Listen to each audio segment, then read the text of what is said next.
अस्सलाम वालेकुम नाज़रीन, आप देख रहे हैं WN न्यूज़ हब और मैं हूं आपका मेज़बान आदिल अब्बासी। ईद का स्पेशल दिन है और इस स्पेशल दिन में आज के हमारे मेहमान होंगे अवामी मुस्लिम लीग के सरबराह शेख रशीद अहमद साहब। आइए शेख रशीद अहमद साहब से उनके ज़िंदगी के हवाले से बातचीत करते हैं और ईद के इस स्पेशल दिन के हवाले से उनसे जानते हैं कि वो अपनी ईद कैसे गुजारते हैं। शेख साहब, ईद वाले दिन एक शख्स जो है ईद पढ़ के घर आता है तो वालदा होती है, वालिद होते हैं, या फिर वो ना हो तो बहन भाई या बीवी होती है।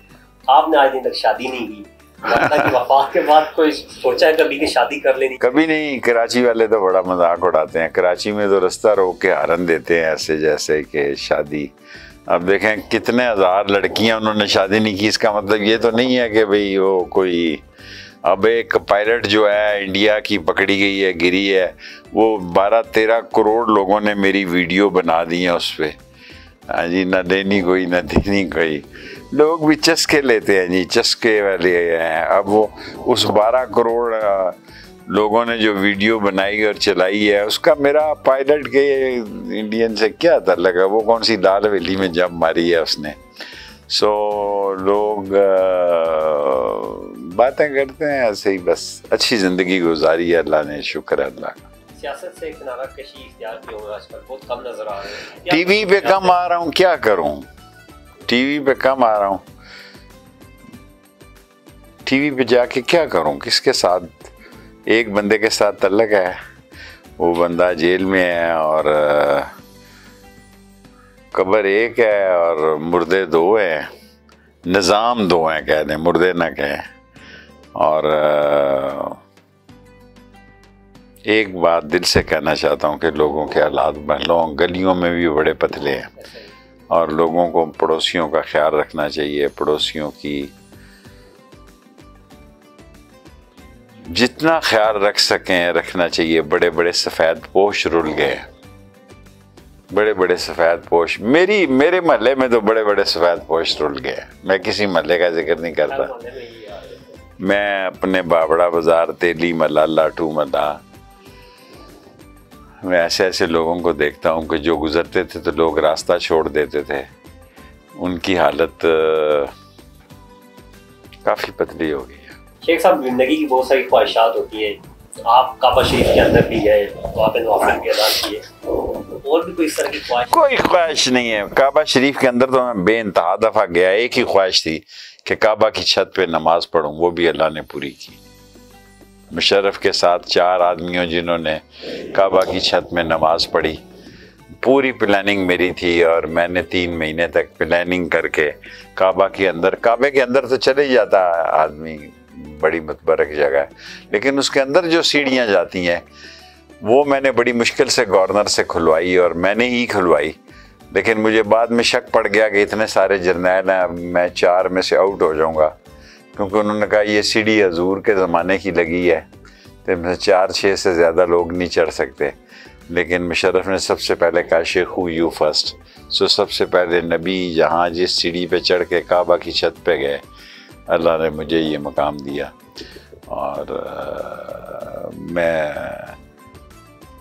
जब छोटी छोटी ख्वाहिशें थी, जब मैं नया सियासत में था कि मैं कौम में खिताब करूँ, वो मैंने किया। इसी तरह जलसा पलट दिया भुट्टो का, पॉलिटिकल थी, लेकिन सबसे बड़ी ख्वाहिश यही थी जो अल्लाह ने पूरी की कि मैंने काबा की छत पे नमाज पढ़ी। पाकिस्तान में 4 लोगों में मैं शामिल हूँ। आपने परवेज़ मुशर्रफ साहब की बात की। परवेज़ मुशर्रफ साहब किसी ज़माने में आपके सिगार फैलो भी होते थे, उसके बाद कोई वैसा सिगार फैलो मिला है? नहीं, मैं हर रात को उनके साथ सिगार पीता था और खाना खाता था। और रोम के स्टेशन पे जिन लोगों के नाम लिखे हुए हैं वहाँ परवेज़ मुशर्रफ का भी नाम है, मेरा भी नाम है, पीर पगाड़ा का भी नाम है, जमोट का भी नाम है। लेकिन ब्लैक चर्चिल सिगार जो है वो मुशर्रफ ही पी सकता था, तो वो उसकी बहन मेरी सबा, उनकी मिसेस उसके बड़ी ख़िलाफ़ थी, तो फिर मैं चोरी चोरी सूटा लगवाता था उनको। सो ब्लैक चर्चिल जितना मैंने पिया है वो मुशर्रफ के साथ ही पिया है। शेख रशीद क्या समझते हैं कि रावलपिंडी की सियासत में कोई दूसरा शेख रशीद कभी आएगा? आएगा, क्यों नहीं आएगा जी। रास्ता कभी किसी न किसी का रोका है।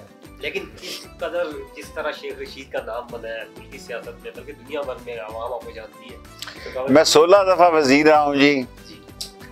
और जो कुछ मैंने सोचा काउंसलर से, मैं मेयर हारा भी 2 दफ़ा एक वोटों से, 3 वोटों से 1 दफ़ा हारा, 1 दफ़ा 1 वोट से हारा। लेकिन मैं चाहता हूँ कि पिंडी में शेख रशीद एक नहीं कई पैदा हो।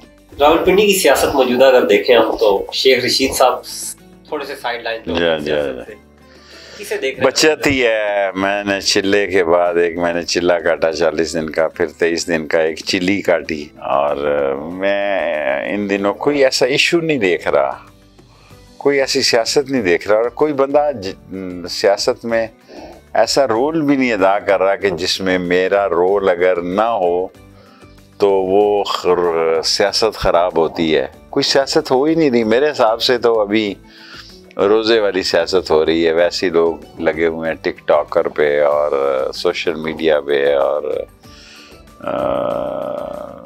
कोई इशू नहीं मुझे दिखाई देता कि जिस पे मैं बात करूं। शेख साहब, ईद का दिन है, पाकिस्तानी साफ़ियों में बहुत सारे ऐसे साफ़ी हैं जो रोज़ाना ही कुछ ना कुछ पेशन गोइयाँ करते हैं। आपका भी उनसे अच्छा ताल्लुक रहा है, तो मैं उनके नाम सामने रखूँगा, उनको क्या मशवरा देंगे ईद वाले दिन? हामिद मीर साहब। हामिद मीर बड़ा सियासत साफ़ी है, मुझसे नाराज़ है और बड़ा नाम है उसका, अल्लाह उसको और तरक्की दे। मुनीब फारूक, उसने मुझ पे एक नेकी की है, अल्लाह ताला उसको उसका अजर दे। मुनीब ने मेरे पे, जब मैं चिल्ले से बाहर आया तो उसने चंद सवालात जो ऐसे थे जिसका मैंने जवाब देना ही नहीं था और मेरा बनता ही नहीं था, और मैंने वही बातें की जो मैं कहना चाहता था, और मैंने किसी के ख़िलाफ़, किसी के ख़ानदान के ख़िलाफ़ कोई बात नहीं की। वो इंटरव्यू चल गया और मैं मुनीब का मशकूर हूँ। काशिफ अब्बासी हमारा शहरदार है, आजकल थोड़ा ज़ेर-ए-ताब है। इमरान नियाज़ भी बहुत अच्छा साफ़ी है, साफ़ियों में कमी तो नहीं है पाकिस्तान में। सर, कुछ सियासतदानों की बात करें, अगर नवाज शरीफ साहब को शेख रशीद मौजूदा वक्त को देखते हुए कोई मशवरा दें तो ईद वाले दिन क्या मशवरा देंगे? मुझे वो क्या मशवरा देगा सारा? क्या मशवरा देंगे? मैंने उसको ये मशवरा दूंगा, इनफ इज़ इनफ, बहुत कर दिया आपने, छोड़ दें अब ये इतना बड़ा गंद जो इस मुल्क में डाला है आपने, इससे इज्तनाब करें, आपकी इज्जत इसमें। अवाम इमरान खान के हवाले से भी आपका पैगाम सुनना चाह रहे हैं, तो इमरान खान को शेख रशीद क्या मशवरा देंगे? इमरान एक जिस जगह चला गया वहाँ से तो अब वापसी मेरे ख्याल में आसानी से मुमकिन नहीं है। उसने एक रास्ता इख्तियार कर लिया और इमरान खान ने सोच समझ के ही रास्ता इख्तियार किया होगा। आप क्या समझते हैं, कोई कामयाबी मुमकिन है इस रास्ते? उसके पास रास्ता रहा ही कोई नहीं, और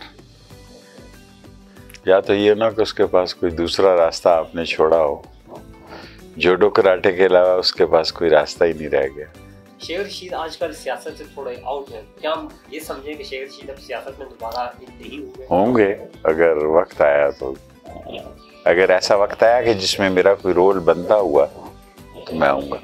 मौजूदा टाइम में आप ये नहीं समझते कि दोनों फ्रीकैन को बिठा के कोई रोल अदा किया जाए? मैं चाहता हूँ सब लोग बैठे और पाकिस्तान की बेहतरी सोचे, सब लोग बैठे, सब लोग बैठे।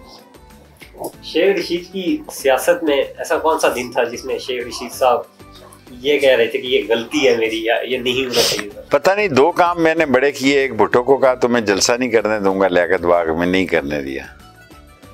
नंबर 1 जलसा, he was a prime minister and president, मैंने अकेला ही पलट दिया, मैं गार्डन कॉलेज का सदर था। फिर एक दिन मैंने कहा मैं कमेटी चौक 3 बजे पहुँचूँगा, और कोई नहीं पहुँचे, मैं पहुँच गया, हालांकि खान साहब भी नहीं पहुँचे जिनके लिए वो जलसा था। तो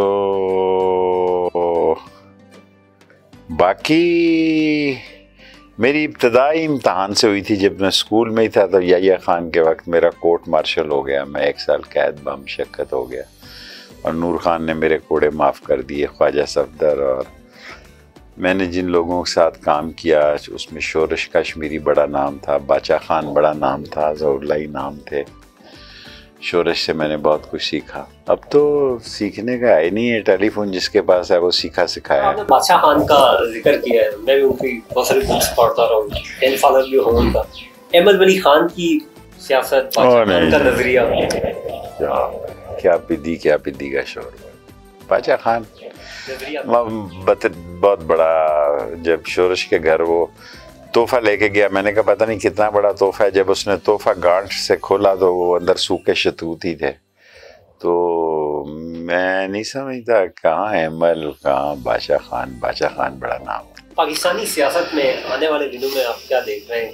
ये जो ऊंट है ये किस करवट बैठेगा? मुझे नहीं मालूम कि इसके नताइज क्या निकलेंगे, अच्छे नहीं निकलेंगे, हालात ख़राब होंगे।